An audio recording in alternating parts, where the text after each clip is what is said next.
I got a note from one of our regular contributors that said, you guys got to talk about this article. Yeah. And I was like, whoa, okay, you've never done this before.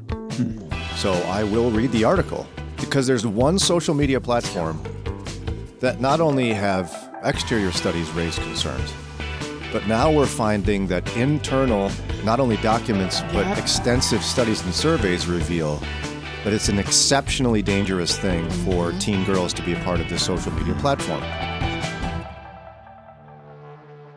This reaction was unprompted and consistent across all groups, as in they didn't even ask them that, and teens report that it causes anxiety and depression. You know what we're about to do? We're about to get real. I wonder if that's actually true. We're about to have conversations that Christians have behind closed doors. The scary ones, the ones that make you feel uncomfortable, that's where we going. Why? Because we're family. Ustedes son mi familia. This is the Brian and Janelle podcast. She's Janelle. It brings back memories of the tobacco industry and the damage that was done. I'm Brian. So what do we as followers of Christ do with this information? Because it's explosive, I think. Explosive.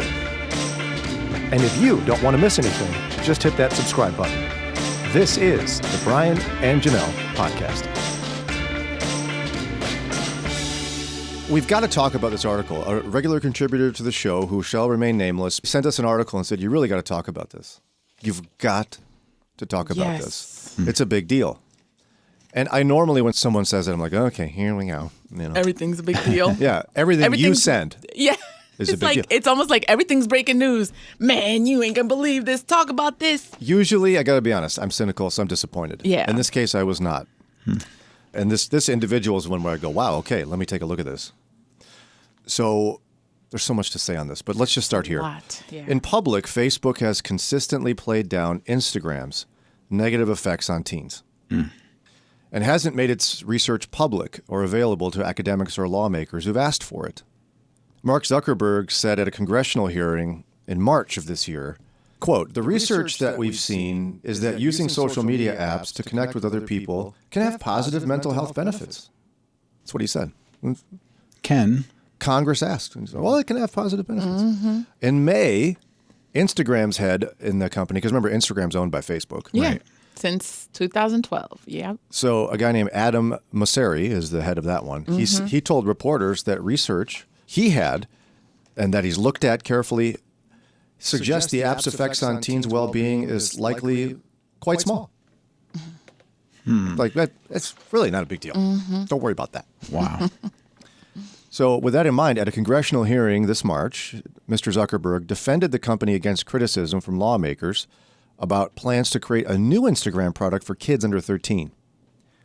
When asked if the company had studied the app's effects on children, he said, I believe the answer is yes, Mr. Senator. Seriously? In that way? Wow. I believe the answer is yes. Like, not totally sure. Wow. He didn't say, yes, we've studied that. Right. He said, I Right. believe the answer is yes. I just run the company. What do I know? Right, exactly. You know? And so in August of this year, Senators Richard Blumenthal and Marsha Blackburn, in a letter to Zuckerberg, called on him to release Facebook's internal research on the impact of its platforms on your mental health. In response, Facebook sent the senators a 6-page letter that didn't include the company's own studies. Instead, Facebook said there were many challenges with conducting research in this space, saying, quote, we're not aware of a consensus among studies or experts about how much screen time is too much, according to a copy of the letter reviewed by the Wall Street Journal. Facebook also told senators that its internal research is proprietary and, quote, kept confidential to promote frank and open dialogue and brainstorming internally. Well, that's a nice cover story. Yeah, so keep in mind, Yeah. the head of Instagram is telling us, the negative effect on teens, quite small. Quite small. Mark Zuckerberg believes they've done internal research on this, and he said that just a few months ago. And really, you should know it had positive effects. And when Congress said, hey, can we see the research? Oh, my goodness. They were like, well, no. It's What? proprietary. Wow, that's crazy. The only problem with all of that is it's not true. What they're saying is not true. Not even like kind of not true. Yep, right. Like shockingly not true.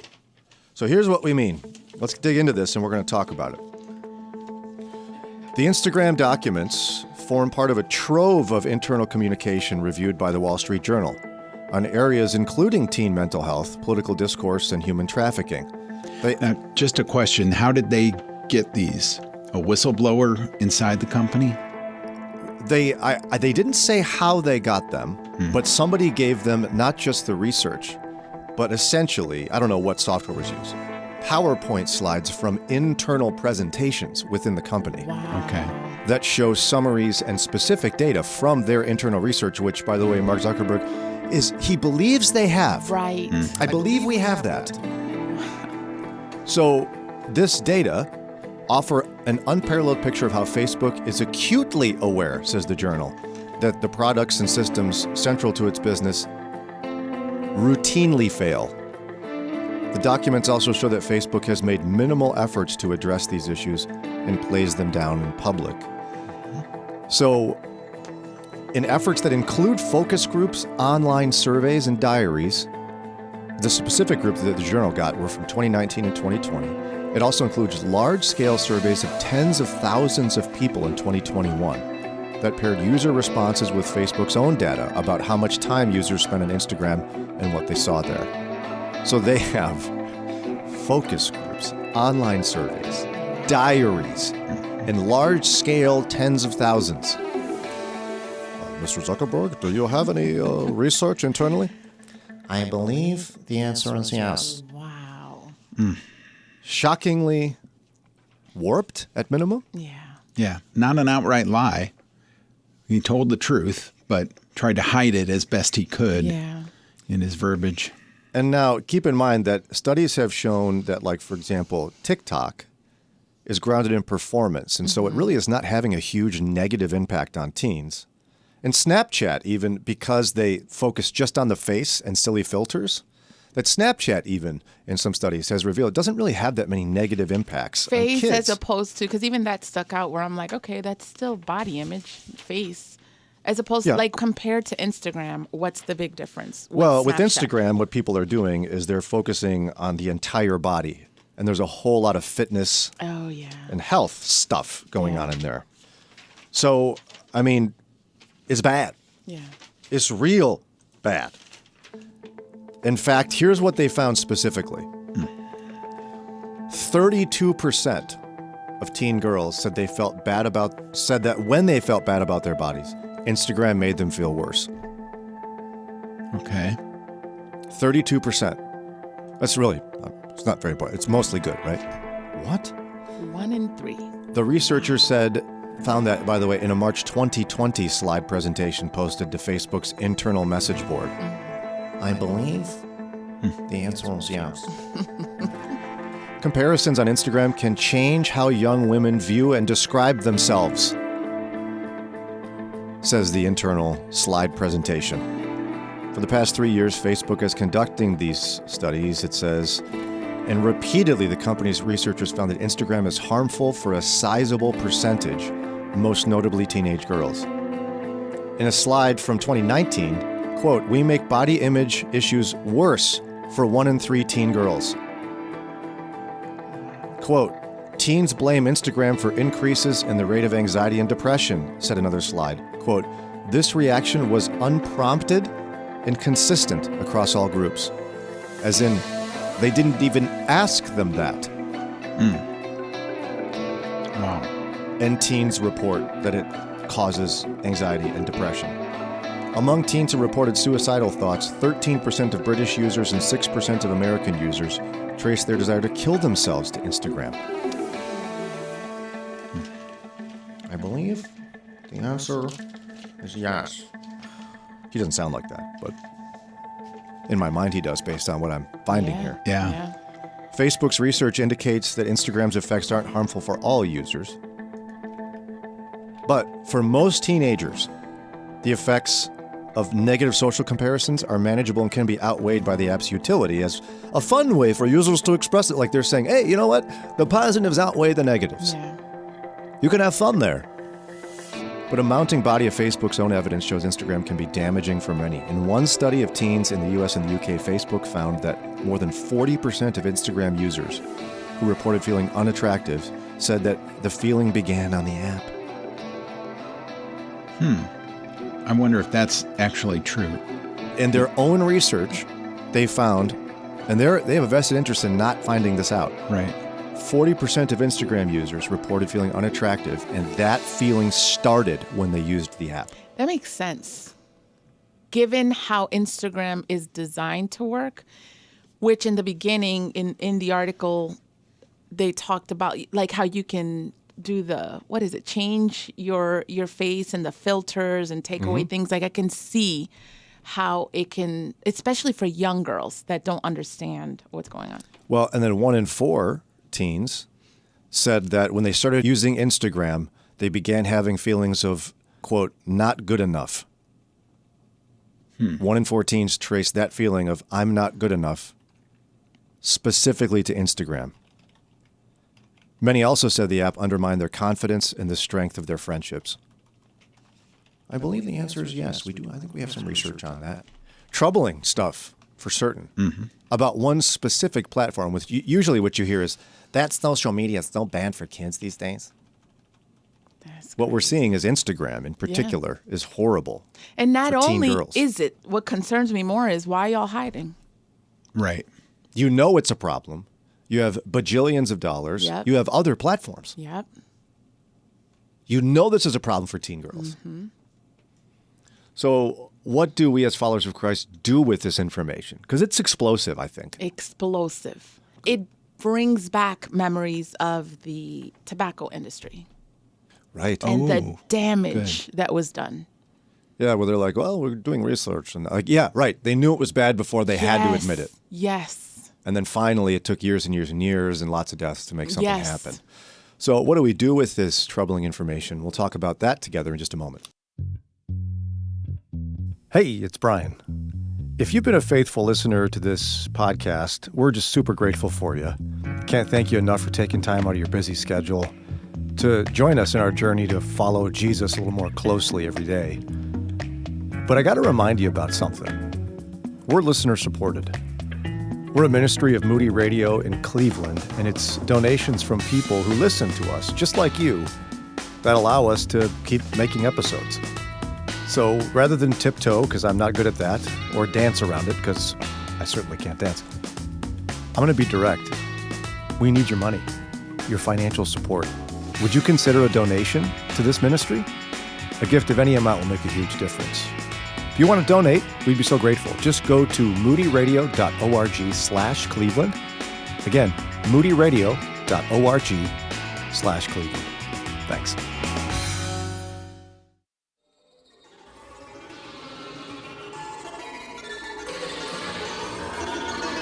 So maybe it's an exaggeration. I was trying to find the right word, but it feels to me like it's explosive information that the Wall Street Journal has a huge write-up on some internal Facebook documents they received from like presentations internally to staff, that in spite of public proclamations in recent months from executives at Facebook that, well, I think we have some research, but it's proprietary. We really don't want to share that. It shows they've known for years that their app Instagram has specific, horrific negative impact on a significant number of teen girls. And they really they don't seem to be interested in doing anything about that. Right.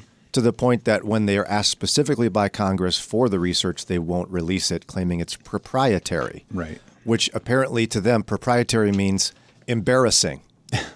Right. Which if you check your dictionary, it doesn't mean that. I mean, we could share the information again, but many, many young women and teens in general report feeling worse about themselves, report wanting to kill themselves, report feeling unattractive. That's crazy. And they trace that specifically to, even when unprompted, to Instagram. So you're a Christian mom. Ron, you're a Christian grandpa. What do we do with that?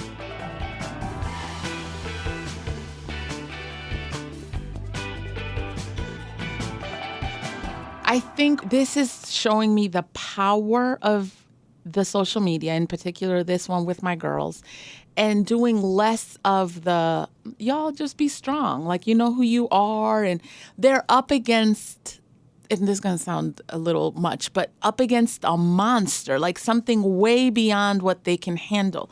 There are studies behind this. I mean, there's plans in terms of, this is business. And then you got a little girl that is like barely understanding who she is. They can't handle it. So that's number one, understanding the seriousness. In light of what's going on with the deceit, comparing it to the lung cancer and and more, because my dad passed away of throat cancer, which is specifically connected to his use of cigarettes. And remembering his reaction and the way he connected it to when he started smoking before he was 18. In Dominican Republic, I know this sounds messed up, but he just did. And just saying, if I would have known. And then, we think about, this is way before it came out with the tobacco industry. And then his stories like multiplied by millions. This is what's happening with our daughters. And so just being less passive about it and more proactive. And so I don't know if it's realistic to say, I'm just going to block you 100%. Raina's 10, so I have a little bit of time because she got no business even having a phone right now.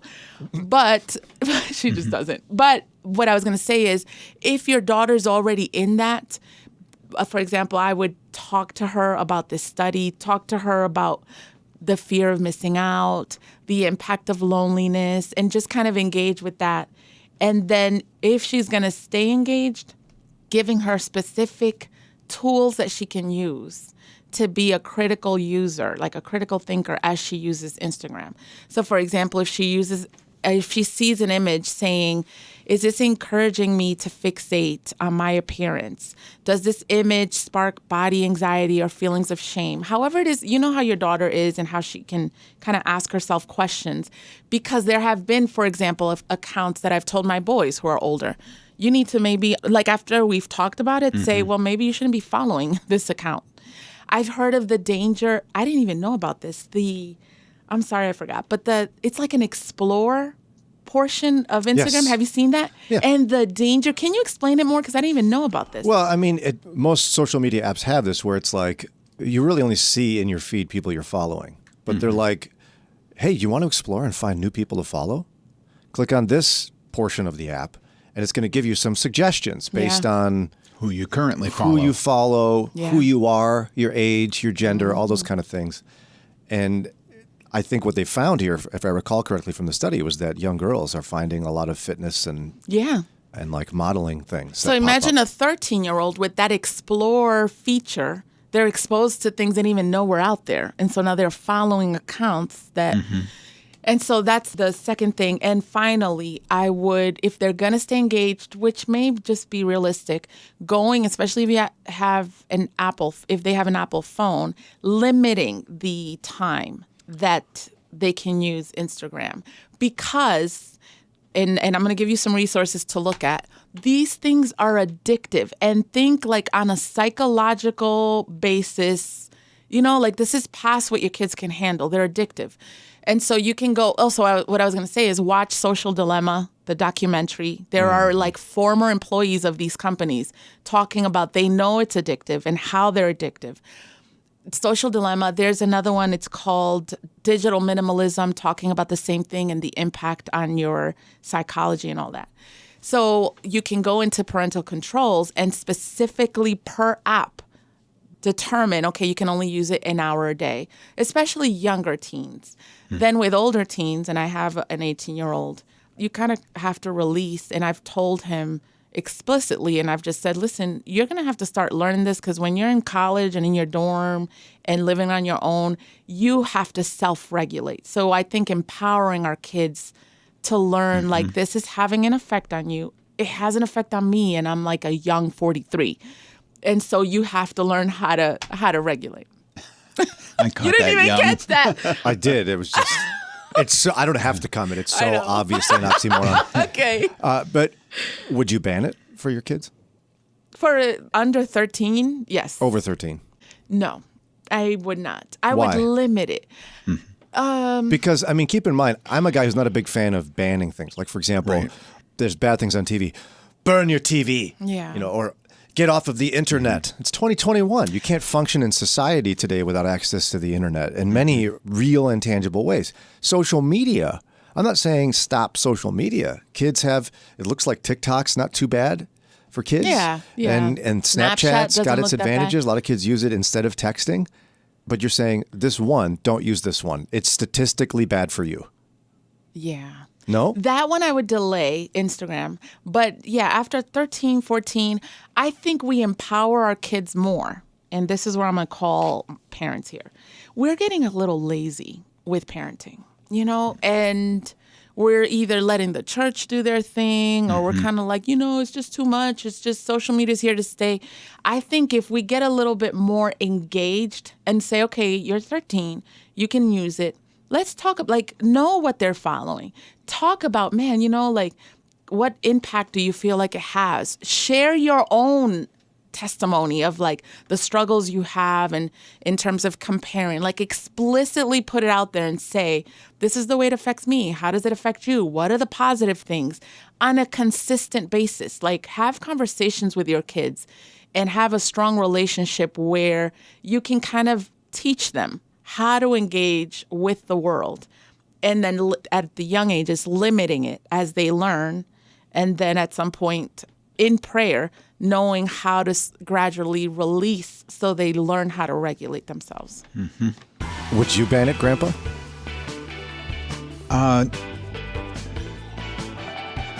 No. Wow. I thought you would have done it.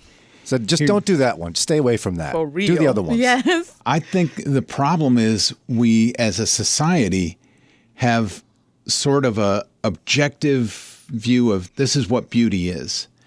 And so we all kind of acknowledge that. Well, young girls growing up start to learn that implicit view, and they look at each other even before social media. They would look at, the other girls in school and then girls on magazines and TV and see the ones that get popular, that get the attention, all of that. And they compare that to how they are right now. And they're like, I have to change my hairstyle to be like Jennifer Aniston. Or, I have to. A few decades off, but I get it. Yeah, it was just so big back then. That was a big deal when I was in high school. Go ahead. Yeah. I'm sorry. Okay. But the point is that they compare to the objective societal view of beauty and see that they don't measure up. All Instagram does is focus that. I see. I'm assuming, I'm not on that, but Facebook kind of feeds you what you watch. So if you're following certain things, they'll be like, oh, so you like this. I'm getting a lot of stuff about Christian concerts because I clicked on a few to find out information. Sure. So boom, boom, I'm getting those ads all the time. I think that's part of it. It's there. So we have to expand our view and say, you know what? This girl is beautiful too. She's brunette or redhead and not blonde. And she may not be Barbie doll figure, but, she's beautiful. And allow that to permeate society. But still not ban it, huh? I don't think you can get away from it. So you're saying if you're already predisposed to body image issues, it's not that Instagram's going to create that problem for you. You're going to get it anyway from somebody else. And the other thing, this is a theory I've been working on, so you can shoot it down, but we encourage women to be comfortable in their own skin and, be proud of who you are, which translates into I'm slender, so I'm going to wear a midriff shirt because I have a thin belly. And then girls who don't have that thin belly look at that and feel bad about themselves. So I think we kind of do it to each other, that body shaming, by saying it's okay for one, and then, we're saying, well, you shouldn't body shame, but you're body shaming by showing off that your body is in good shape. Hey, hold up. Where are you going? You know you like your time with us. You want more. So go ahead, look down, hit that button right there and subscribe, and you'll get updated episodes, and then you can hang some more. And guess what? You can help us out. How? A 5-star rating. Hello? You can also hang with us live weekday mornings from 6 to 9 a.m. Eastern Time. Download the Moody Radio mobile app, and you're able to connect with us. Or just go to brianandjanelle.org. And we didn't put this together all by ourselves. There's some great people behind this production. We want to thank Ron Eastwood, Kelly Ryder, Paul Carter, Mike Reynolds, Alan Perry, and our awesome and fearless leader, Josue Villa. And finally, this podcast is a production of Moody Radio in Cleveland, a ministry of Moody Bible Institute. She's gone.